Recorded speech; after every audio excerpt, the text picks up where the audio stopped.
All right, so yes, hi, Luciano Repetto. Repetto, thank you. And I'm John Doxey with the Telegraph Hill Dwellers Oral History Project. Today is the 10th of July, 2025, and we're here at Graffeo, 735 Columbus Avenue. Yes, we are. 9 a.m. or a few minutes afterwards. Okay. So, Luciano, I just wanted to ask you, this business, Graffeo, has always been in this location, right? Correct, since 1935. And it was founded by? John Graffeo.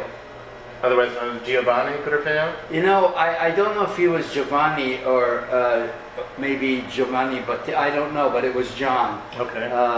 He was obviously an immigrant from Sicily, from what we understand. We don't have much information on him, even though we've tried very hard to dig something up.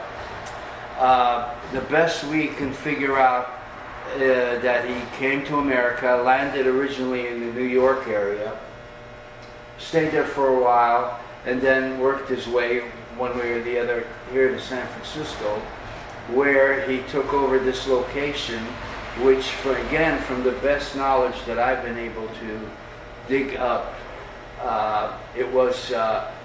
the location was a sweet shop. I sold ice cream and other things, and he took it over. They did roast coffee, and he made it into a more coffee-oriented store. I believe he also sold a little bit of other things like sugar. This is pre-war too, you know, sugar, olive oil, things like that. And he roasted coffee. It was definitely a very ethnic thing for the North Beach area, which was at that time probably 100% Italian.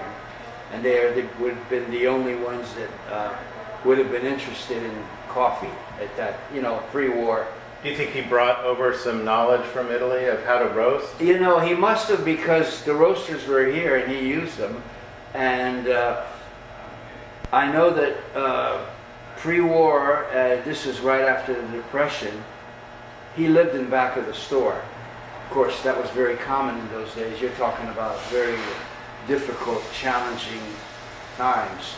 And he lived in back of the store, and he struggled for a long time. You know, everyone struggled in those days. And I think with the onset of the war, for some reason, he got a bit busier. Why, I'll never know. But he still lived in back of the store. I do know that in 1944 or thereabouts, he passed on. He was an avid opera fan. He had literally 100 signed autographs from all the major opera stars, even from New York, I guess, that he brought with him. He had a huge collection of autographs. They'd stop by to pick up their coffee and... No, I think it was just a big-time opera fan. And so he passed on, and the store had an interim ownership for about 8 years. And that gentleman who took it over also passed on. So the store was shut down. It was closed for, I would say, a couple of years, as a matter of fact. There was a for sale sign on the window. I remember being a little boy walking by here. It was shut down. And of course nobody wanted it. Who wanted to roast coffee, you know? So coincidentally, my father, who had learned not a lot about coffee roasting, but quite a bit about coffee roasting from his father. My grandfather was a merchant seaman who sailed all over the world. This is like in 1905, even in the late 1890s. That's all. He went to sea when he was like 14 years old, you know. This is From what part of Italy is here? Liguria.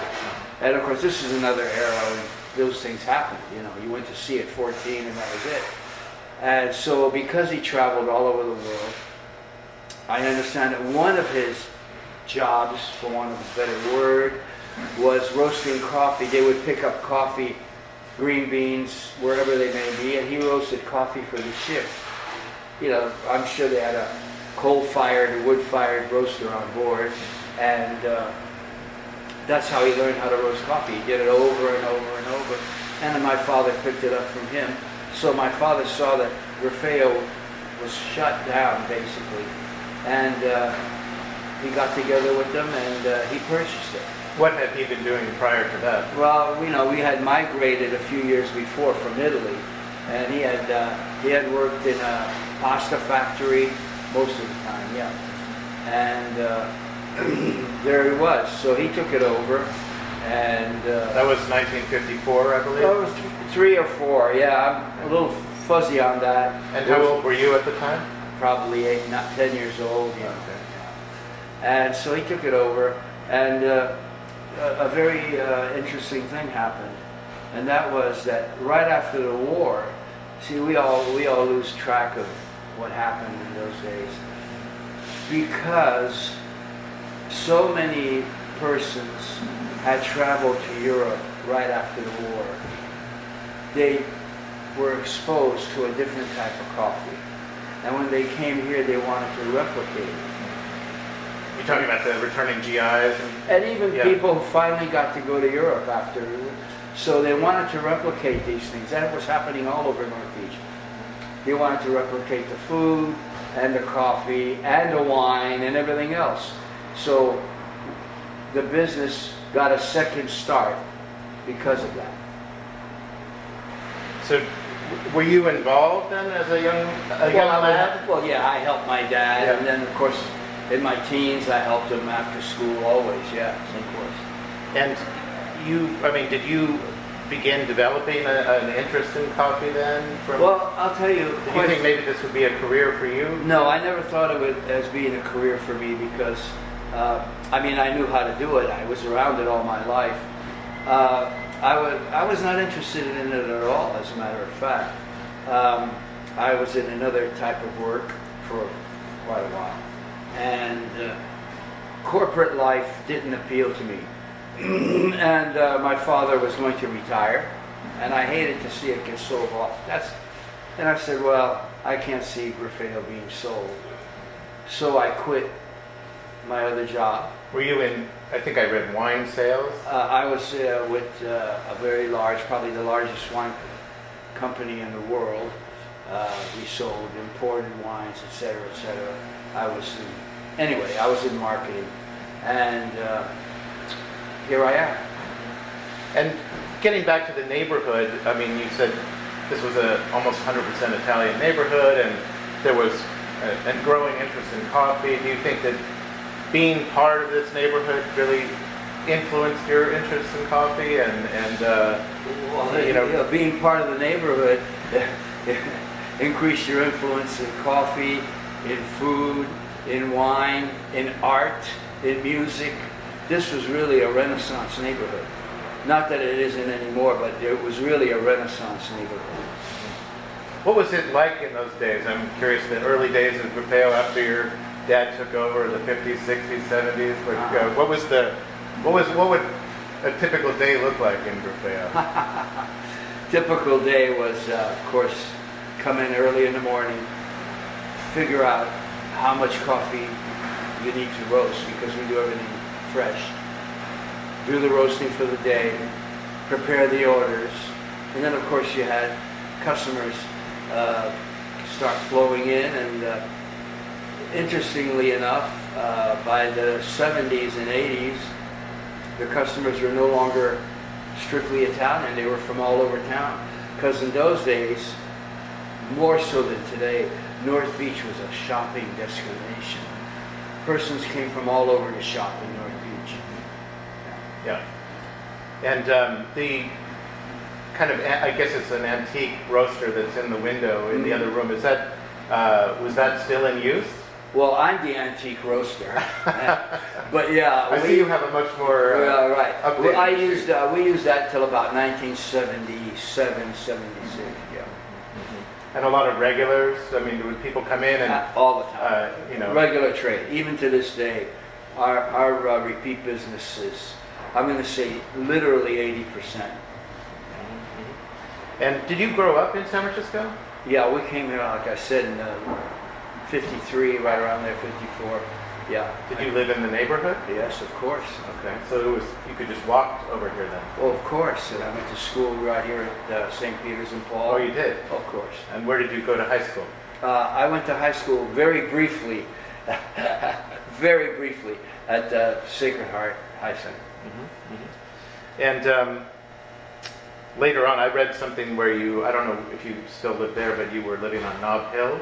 Well, And for a walk while- to work? It seems Well, like a very I nice live on life. Sacramento Street. Nob Hill is a wonderful neighborhood. I live there, but I lived in North Beach more than anywhere else. Right here on on Greenwich Street. Yeah, of course. All right. And did you have brothers and sisters? No, I'm an only child. Okay. And did you ever think, about as Graffeo began to grow and that this is a rather small location, did you expand over time? Oh yeah, of course. We've Taken over the adjacent building? the or? adjacent rooms. Yeah. Okay, all right. And you want to keep it in North Beach, though? You didn't think about, because I know you have a facility in San Rafael, and Yeah. at one time I think you did in Beverly, LA. we were in and- Beverly yeah. Hills for a very long time. Yeah. Okay, but Yeah. you want to keep it centered here. Look, seriously, Graffeo Coffee is a San Francisco institution. It's a San Francisco business which is located in North Beach. Really, it is. That's terrific. So, as time went on, I've read quite a bit about the technology that you helped develop with I think in conjunction with an engineer named Mike Sievitz. If I'm Correct. pronouncing his name right? Correct. From Oregon. Correct. And what did you get together, or did you already know him? How did this whole thing work? Well, I was, quite frankly, I was sitting around one day looking at roasted coffee and things, and I noticed that everyone was doing it the same way, the same, give or take, it's always been the same system. And I just couldn't believe that there wasn't a better way to do it. Really, I was just actually amazed that the coffee business, even it was always an international business and certainly a countrywide business in America, I was amazed that there was no one developing anything or making things better. And the other thing that amazed me was that everyone was stuck in the past. They didn't want to hear about any other way to do it. So I asked around, and I heard that there was quite fortuitously, a chemical engineer by the name of Mike Sievitz, who was, believe it or not, one of the world's leading coffee experts. Coffee roasting, technology, packaging, instant coffee processing. And his job, of course, he was a consultant to all the large food companies of the world. He traveled all over the world. So this was the man. But no one ever heard of him, unless you were whoever, And I found out that he lived in Oregon. So I tracked him down and I called him one day. And I said, what do you got? He said, well, I have a new way of doing it. I said, I'd love to see it. So I got on a plane. I flew to Oregon and I met with him. And he showed me what he had. And I was amazed. Was this the early iteration of the fluid bed roaster? Yeah, very early, but it's exactly the same process. The technology, the ancillary controls have been improved over the years, but the technology is absolutely the same. Do you want to describe it? Of course. Fluid bed roasting, of course, there's no fluid involved. It just means that the beans, a bed of beans, acts like a fluid moving in a stream of hot air.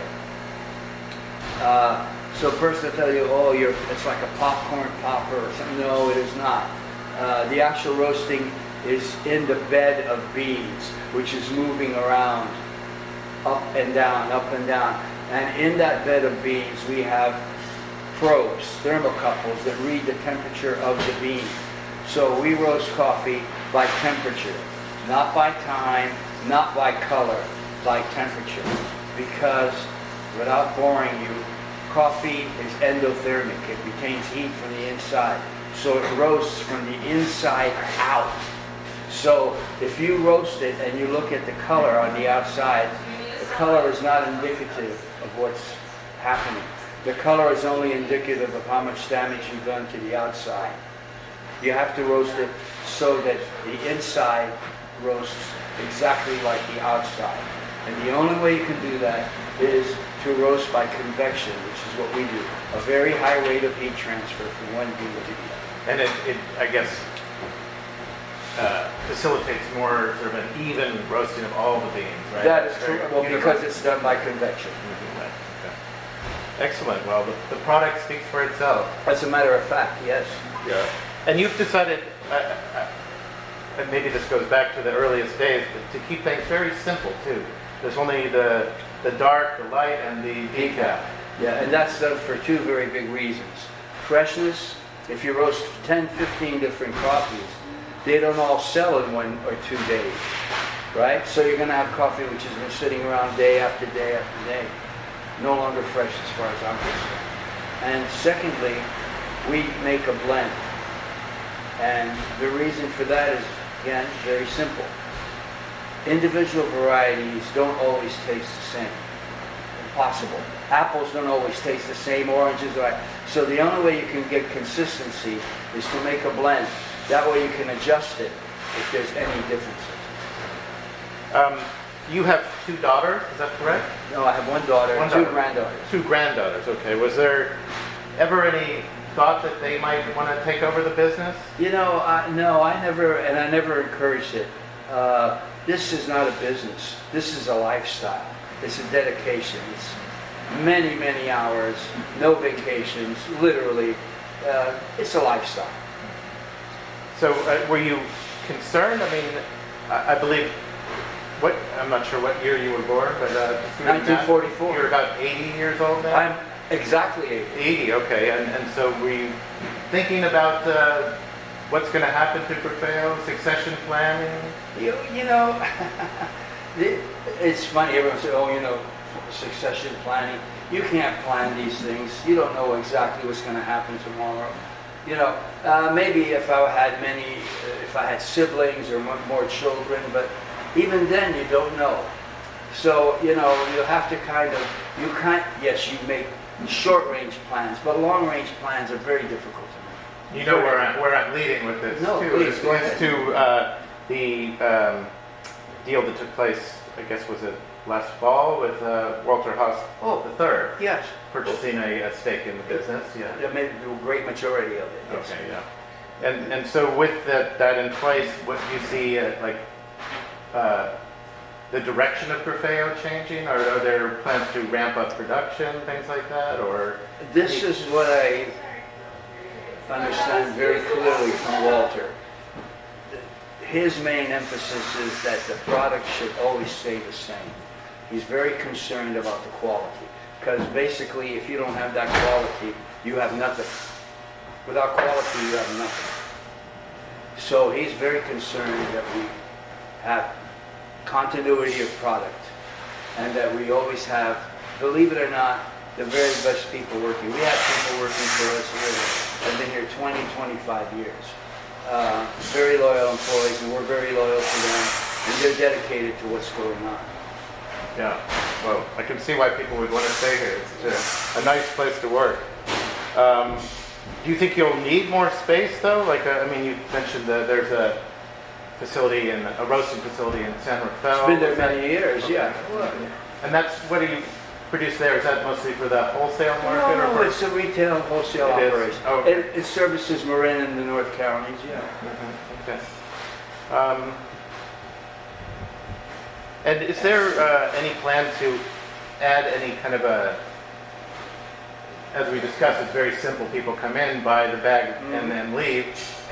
But there's no actual tasting of coffee here. Will that change? I don't know. Maybe we'll, if we had the room, maybe we'll do a tasting facility for persons to taste our product. But as of right now, from what I understand from Walter, is that we're so very busy in just tightening the ship and getting things really well organized. And where are the beans sourced from? I think I read three countries primarily. Yes. Colombia, Costa Rica, and New Guinea. And is that becoming I read about coffee prices on the commodity prices changing. Does that affect the business? Coffee's a commodity, like oil, like everything else. It sways up and down dramatically all the time. Okay.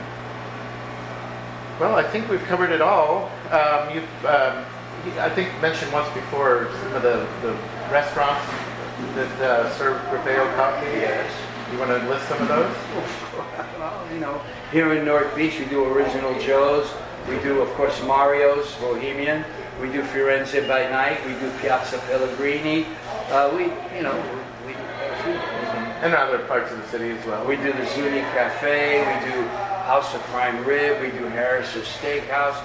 We do Lazy Bear. And I mean, there's many others that, Right.